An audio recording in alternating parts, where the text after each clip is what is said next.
Hello friends, welcome to our channel. तो friends, आज की इस वीडियो में हम बात करेंगे हमारी एनटीए यूजीसी नेट पेपर 1 2020 से रिलेटेड जो मॉक टेस्ट सीरीज़ है उसके मॉक टेस्ट 57 के बारे में। इस वीडियो में हम कवर करेंगे इन्वायरमेंट से रिलेटेड 10 एमसीक्यूज़ जो कि आपके एग्ज़ाम के पॉइंट ऑफ व्यू से काफ़ी हेल्पफुल रहेंगे। और हर बार की तरह सेम प्रोसेस है, आपको हर एक क्वेश्चन का आंसर करना है 10 सेकंड के अंदर, जहां पर ऑप्शंस आपको खुद रीड करने हैं या फिर आप हमें इसी वीडियो के एंड में कमेंट करके बता सकते हैं कि आपने टोटल क्वेश्चंस में से कितने क्वेश्चंस को करेक्ट मार्क किया। जहां पर आज का हमारा पहला क्वेश्चन है, question number 1, classic smoke results from large amounts of coal burning in an area caused by a mixture of smoke and dash, यानी कि धुएं और डैश के मिश्रण के कारण एक क्षेत्र में बड़ी मात्रा में कोयले के जलने से क्लासिक स्मोग होता है। फ्रेंड्स, ऑप्शंस आप अपनी स्क्रीन पर देख सकते हैं और इसी वीडियो के नीचे कमेंट करके हमें 10 सेकंड के अंदर करेक्ट आंसर बता सकते हैं।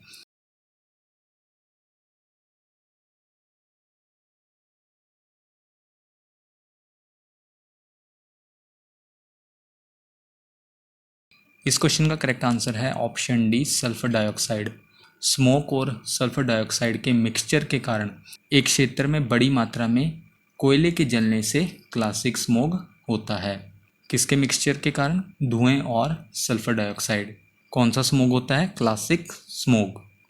नेक्स्ट क्वेश्चन है question number 2, modern smog does not usually come from coal but from vehicular and dash, यानी कि आधुनिक स्मोग आमतौर पर कोयले से नहीं बल्कि वाहनों और डैश से आता है।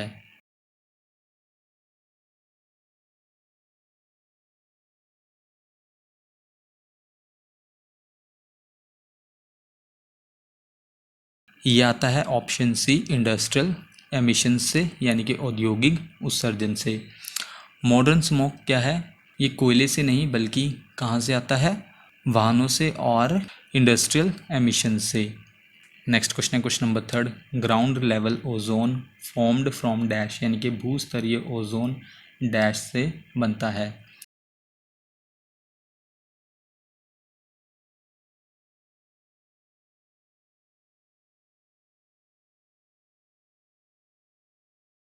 ये बनता है ऑप्शन बी, नाइट्रोजन ऑक्साइड्स और वोलेटाइल ऑर्गेनिक कंपाउंड से। यानी कि ग्राउंड लेवल ओजोन किससे बनता है? नाइट्रोजन ऑक्साइड और वोलेटाइल ऑर्गेनिक कंपाउंड्स, इन शॉर्ट वूक से।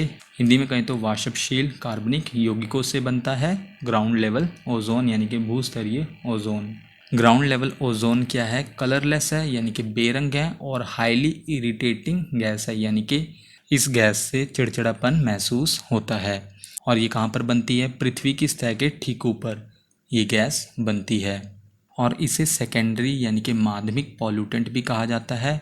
ऐसा इसलिए कहा जाता है क्योंकि ग्राउंड लेवल ओजोन ये प्रोड्यूस कब होती है? जब दो प्राइमरी पॉल्यूटेंट्स, यानी कि जब दो प्राथमिक प्रदूषक रिएक्ट करते हैं सनलाइट में और स्टैग्नेंट एयर में, सूर्य के प्रकाश में, या फिर गतिहीन हवा या स्थिर हवा में प्रतिक्रिया करते हैं। जब दो प्राथमिक प्रदूषक, तब कौन सी गैस बनती है, उत्पन्न होती है? Ground level ozone.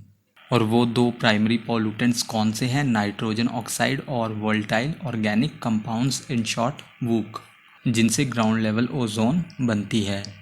और ये पोल्यूटेंट्स किसकी वजह से ज़्यादा पाए जाते हैं? ह्यूमन एक्टिविटीज़ के, जिसमें ज़्यादातर शामिल है कंबर्जन ऑफ फॉसिल फ्यूल, यानी कि जीवाश्म ईंधन का जलना इसमें शामिल है। ग्राउंड लेवल ओजोन क्या है? एक पॉल्यूटेंट है और कंस्टिट्यूएंट है स्मोक का, यानी कि घटक है या फिर इंग्रेडिएंट है किसका? स्मोक का।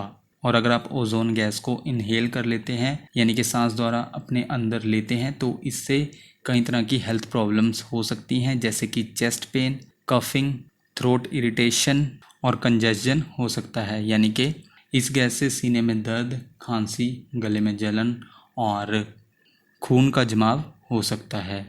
और ग्राउंड लेवल ओजोन क्या करती है? डैमेज करती है वेजिटेशन, यानी कि वनस्पति को, और इकोसिस्टम को, यानी कि पारिस्थितिकी तंत्र को नुकसान पहुंचाती है।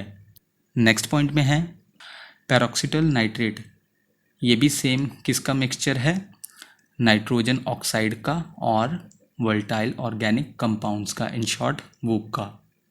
नेक्स्ट क्वेश्चन है question number 4, dash include smoke stacks of fossil fuel power stations, manufacturing facilities, factories and waste incinerator as well as furnaces and other types of fuel burning heating devices। यानी कि dash में जीवाश्म ईंधन, बिजली स्टेशनों, धुएं के ढेर, विनिर्माण सुविधाओं, कारखानों और अपशिष्ट भस्मक, साथ ही भट्टियां और अन्य प्रकार के ईंधन जलने वाले हीटिंग डिवाइस शामिल हैं।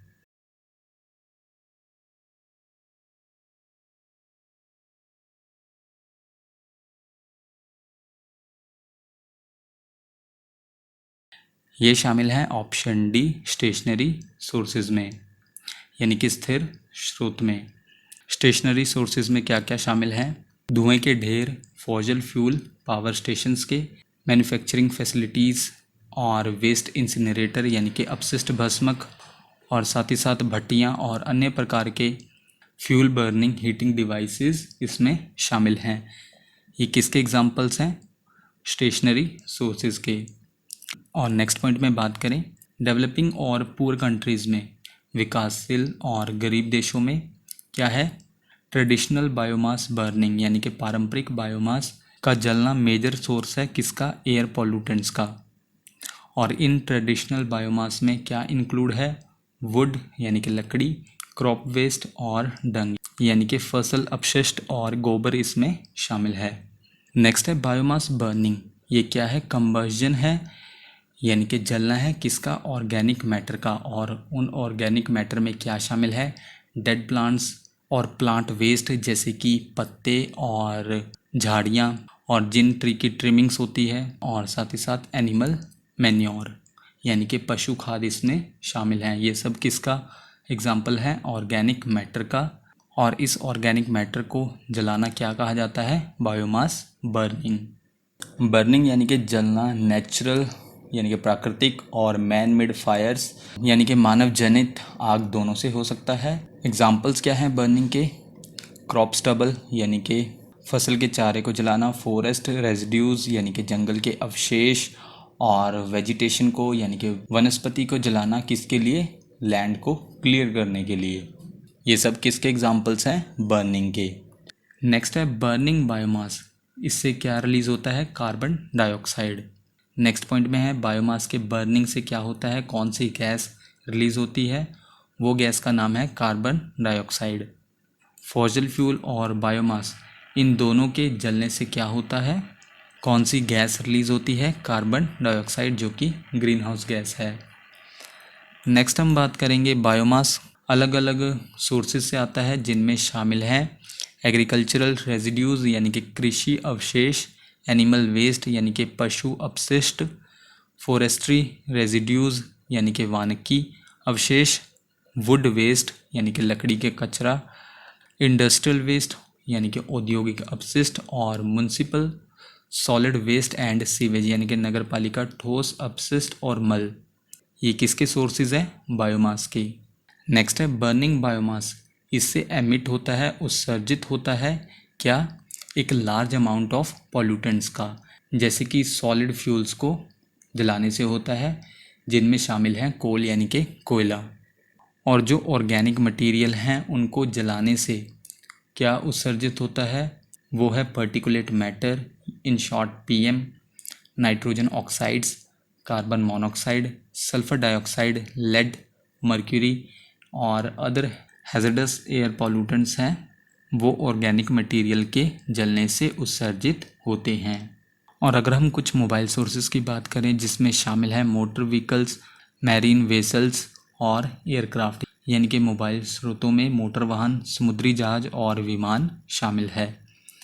नेक्स्ट क्वेश्चन है question number 5, waste deposition in landfills which generate dash, यानी कि लैंडफिल में अपशिष्ट जमाव जो डैश उत्पन्न करता है।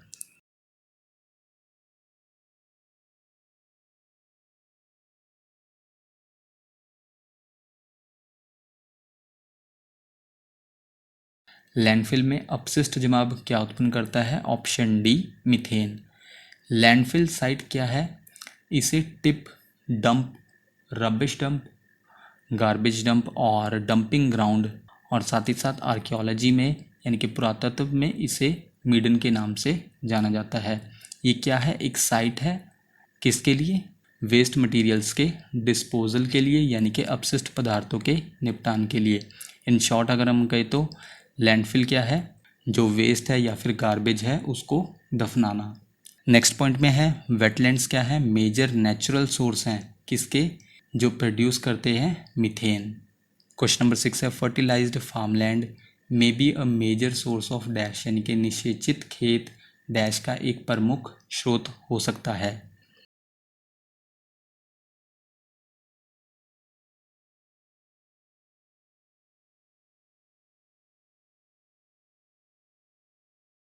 फर्टिलाइज्ड फार्मलैंड ये मेजर सोर्स है किसका, ऑप्शन ए नाइट्रोजन ऑक्साइड का।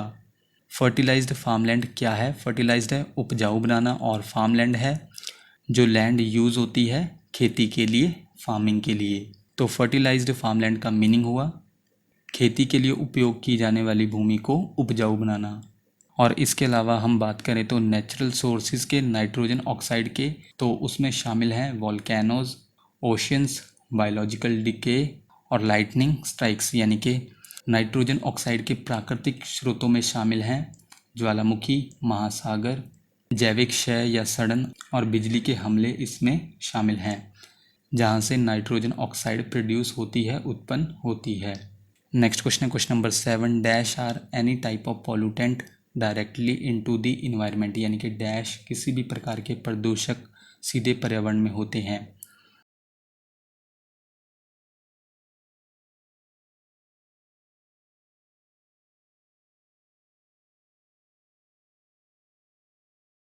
वो प्रदूषक होते हैं ऑप्शन ए प्राइमरी पॉल्यूटेंट्स, यानी कि प्राथमिक प्रदूषक जो सीधे इन्वायरमेंट में होते हैं।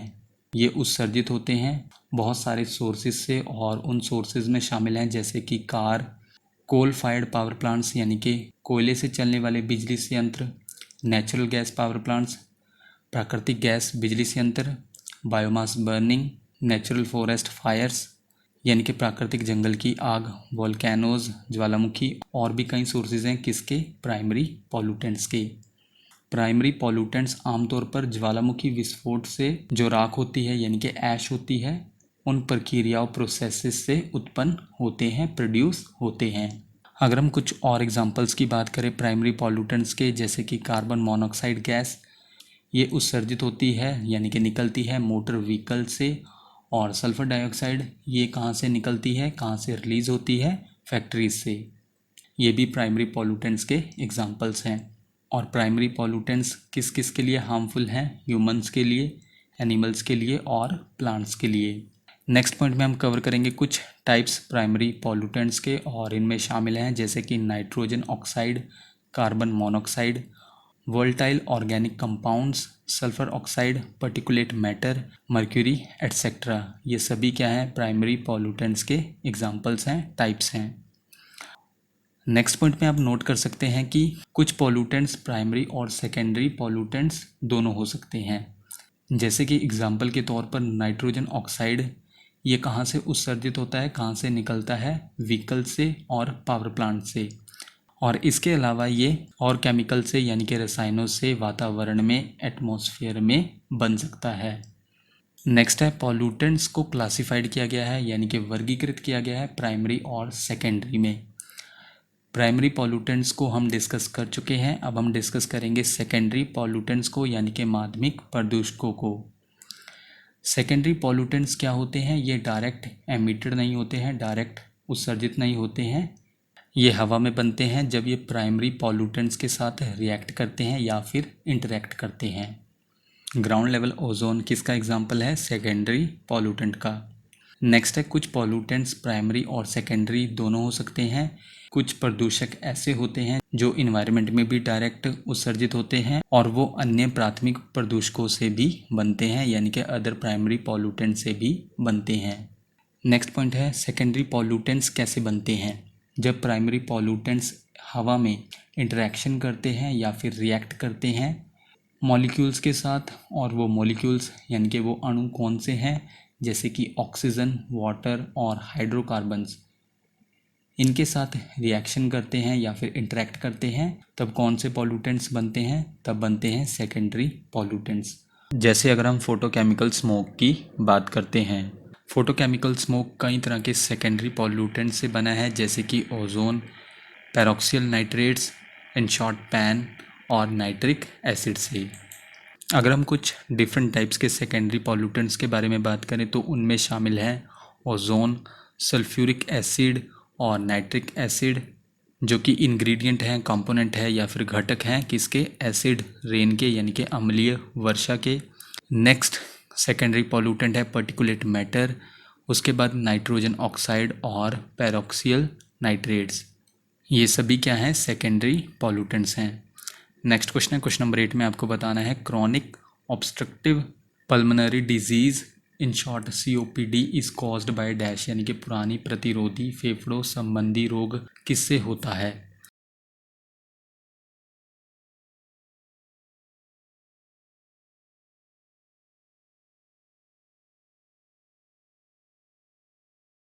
ये होता है ऑप्शन ए, एयर पॉल्यूशन से यानी कि वायु प्रदूषण से।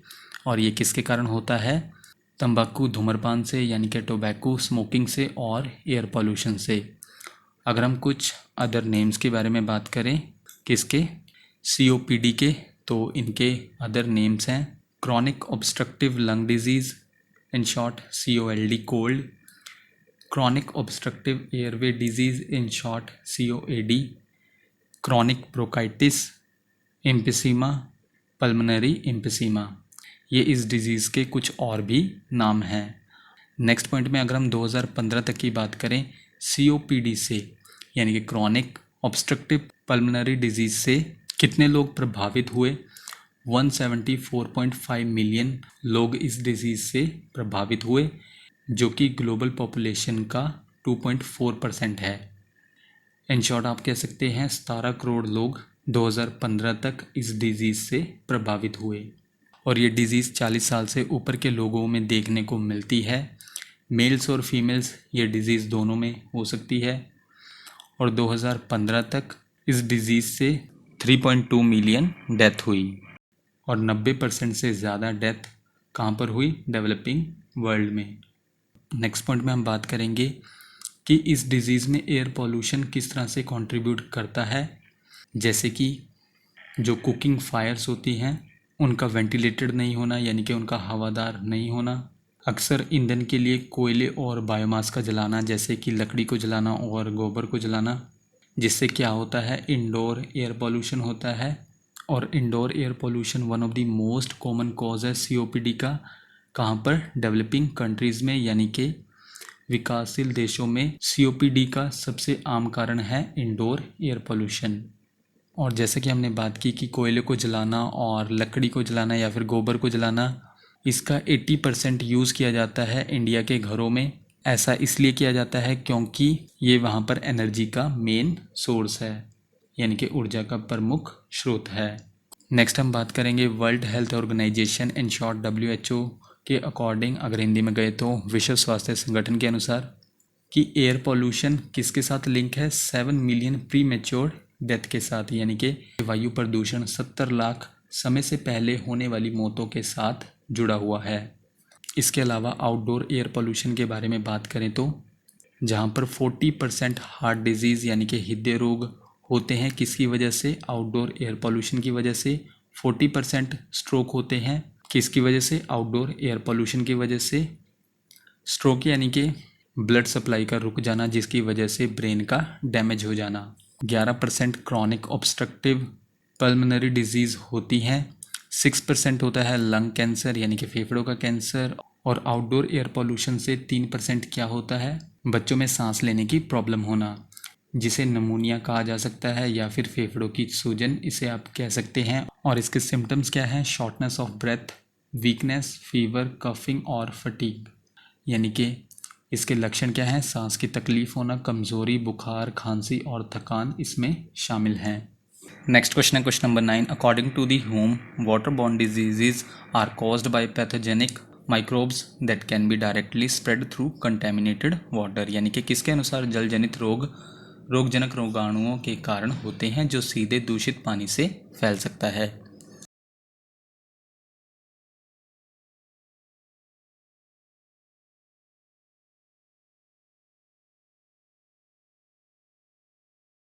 ऐसा कहा गया है ऑप्शन ए CDC द्वारा। CDC यानी कि centres for disease control and prevention, अगर हिंदी में कहें तो रोग नियंत्रण और रोकथाम केंद्र द्वारा ये कहा गया है कि जल जनित रोग यानी कि वाटर बॉर्न डिजीज़ रोगजनक रोगाणुओं के कारण होते हैं, यानी कि पैथोजेनिक माइक्रोब्स के कारण होते हैं, जो सीधे कंटेमिनेटेड वाटर यानी कि दूषित पानी से फैल सकते हैं।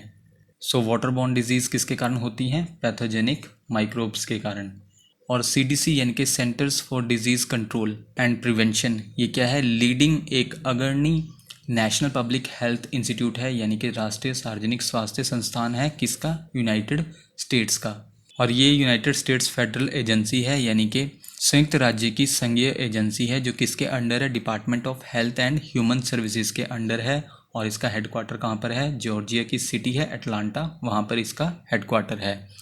और CDC के डायरेक्टर कौन है? Robert R. रेडफील्ड। और इसके फाउंडर कौन है CDC के? जोसेफ वॉल्टर माउंटेन, ये इसके फाउंडर हैं। और पैथोजन क्या होता है? एक माइक्रो ऑर्गेनिज्म होता है, यानी कि एक सूक्ष्म जीव होता है जो रोग पैदा करने की क्षमता रखता है। आज का हमारा लास्ट क्वेश्चन है question number 10। High level exposure to methyl mercury is known as dash disease, यानी कि मिथाइल मरकरी के उच्च स्तर के संपर्क को डैश रोग के रूप में जाना जाता है।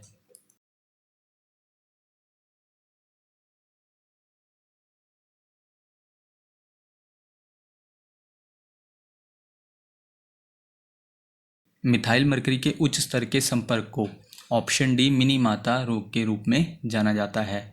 सबसे पहले हम बात कर लेते हैं मर्क्यूरी क्या है। केमिकल एलिमेंट है जिसका सिंबल क्या है? कैपिटल H और स्मॉल g, यानी कि Hg इसका क्या है? सिंबल है। और इसका एटॉमिक नंबर क्या है? 80 इसका एटॉमिक नंबर है। और इसे क्विक सिल्वर के नाम से भी जाना जाता है। और पहले मर्क्यूरी को किस नाम से जाना जाता था? हाइड्राजीरियम के नाम से इसे जाना जाता था। और मर्क्यूरी पॉइजनिंग क्या है? नेक्स्ट पॉइंट में मर्क्यूरी पॉइजनिंग में शामिल है muscle weakness, poor coordination, numbness in the hands and feet, skin rashes, anxiety, memory problems, trouble speaking, trouble hearing और ट्रबल सीइंग किस में शामिल है? मर्क्यूरी पॉइजनिंग में। अगर हिंदी में कहें तो इसमें शामिल है मांसपेशियों की कमज़ोरी, खराब समन्वय, हाथों और पैरों में सुन्नता, त्वचा पर चकत्ते, चिंता, स्मृति समस्याएं, बोलने में परेशानी होना, सुनने में परेशानी होना या देखने में परेशानी मर्क्यूरी पॉइजनिंग में शामिल है। और इसकी रोकथाम कैसे की जा सकती है? मर्क्यूरी के यूज़ को कम करके या फिर लो मर्क्यूरी डाइट का यूज़ करके। नेक्स्ट पॉइंट में अगर हम कुछ मर्क्यूरी से होने वाले डिजीज़ के बारे में बात करें तो उसमें शामिल है मिनीमाता रोग। नेक्स्ट डिजीज़ है जो मर्क्यूरी से होती है वो है सेरेबेलर अटेक्सिया, यानी कि अनुमस्तिष्क गतिभंग। नेक्स्ट है kidney and auto immune dysfunction. और उसके बाद है एक्रोडाइनिया। एक्रोडाइनिया क्या है? एक कंडीशन है, एक ऐसी स्थिति है पेन और डस्ट की पिंक डिस्कलरेशन की, किसमें? हैंड्स और फीट में हो जाता है, यानी कि हाथों और पैरों में दर्द और सांवला गुलाबी हो जाता है, किसमें? हाथों और पैरों में। ये इस तरह की कंडीशन है, इस तरह की स्थिति है। नेक्स्ट डिजीज़ है डिसार्थ्रिया, इसे स्लर्ड स्पीच भी कहा जाता है। और इस डिजीज़ में क्या होता है? वीकनेस आ जाती है मसल्स में, और वो मसल्स कौन से हैं? जिनका हम यूज़ करते हैं स्पीच के लिए, भाषण के लिए।